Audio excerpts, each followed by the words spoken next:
मित्रांनो, शेळी पालन करायचं आहे, पण कुठल्या जातीत शेळी पालन करायचं हे प्रत्येकाच्या मनामध्ये मित्रांनो एक डाऊट असतो. गावरानीपासून सुरू करू का, मग त्याच्यानंतर राजस्थानी ब्रीड का, मग त्याच्यानंतर जशी आपली उस्मानाबादी असेल, कुठल्या शेळीपासून सुरुवात करायची हे खूप मोठं मित्रांनो सगळ्यांसमोर प्रश्न असतो.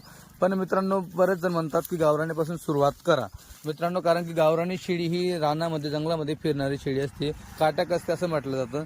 त्याच्यानंतर एक उस्मानाबादी जी पण आपली गावरानीमध्येच मोडते मित्रांनो. तर मित्रांनो, उस्मानाबादीचा जो विषय आहे मित्रांनो, पिल्ल्यांना चांगली आहे, काटक शक्ती चांगली तिच्यावर, पण मित्रांनो दुधाला कमी असल्या कारणाने तिने 3 बच्चे जरी दिले पण त्या बच्चांना दूध पुरत नाही. म्हणून मित्रांनो, त्याच्यानंतर दुसरी गोष्ट म्हणजे राजस्थानी मित्रांनो, आपल्याकडचं क्लायमेट पाहिजे तेवढं मॅच होत नसल्या कारणाने राजस्थानी पण बऱ्याच लोकांनी तिला आता अवॉइड केलेलं आहे, दुर्लक्ष केलेलं आहे. त्याच्यानंतर मित्रांनो, आता ही तुम्हाला मी जी जात दाखवतो ही म्हणजे मित्रांनो काठेवाडी.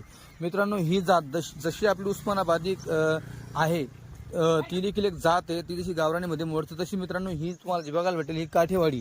मित्रांनो, ही काठेवाडी जात देखील ही गुजरातची गावरानी जात आहे. पूर्णपणे मित्रांनो मोकळ्या रानात, वनात, शेतात फिरणारी जात तुम्हाला बघायला भेटेल. एकदम काटक शक्ती, बच्चांचं प्रमाण मित्रांनो हे देखील उस्मानाबादीच्या लेवलला आहे. फक्त मित्रांनो दुधामध्ये एकदम प्लस अशी शेळी. दूध मित्रांनो एका टायमाला मित्रांनो 1 लिटर, 1.5 लिटर, 2 लिटर पर्यंत मित्रांनो दूध काढेल अशी शेळी मित्रांनो क्वालिटी बघून तुम्हाला घ्यावी लागेल. मित्रांनो 1 लिटर पासून अर्धा लिटर, 1.5 लिटर, 2 लिटर एका टायमाचं मित्रांनो तुम्हाला दूध सांगतो आहे. असे मित्रांनो शेळ्या दूध देत असतात. फक्त शेळी घेताना क्वालिटीची घ्यायची. जसं आपल्या म्हशीमध्ये मित्रांनो 50,000 पासून तर 2.5-3 लाखापर्यंत म्हशी भेटते, तशी दुधाची मित्रांनो त्यांची वाढता कमतरता तुम्हाला बघायला भेटते. तशी शेळीमध्ये पण मित्रांनो जवळपास 13,000 पासून 12,000 पासून तर मित्रांनो 25-26,000 पर्यंत देखील तुम्हाला काठेवाडी शेळी घ्यायला भेटेल. जेवढी किंमत मित्रांनो तेवढी क्वालिटी, तेवढी दुधाला शेळी जास्त असणार आहे, तुम्ही बघू शकतात. आता या शेळ्या मित्रांनो विक्री आहेत. जर कोणाला शेळ्या घ्यायच्या असतील तर तुम्ही यांच्याशी कॉन्टॅक्ट करू शकतात.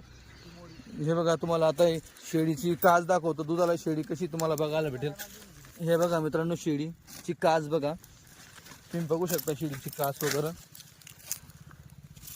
बघा मित्रांनो. शेळी घ्यायचं असल्यास आत्ताच कॉन्टॅक्ट करा.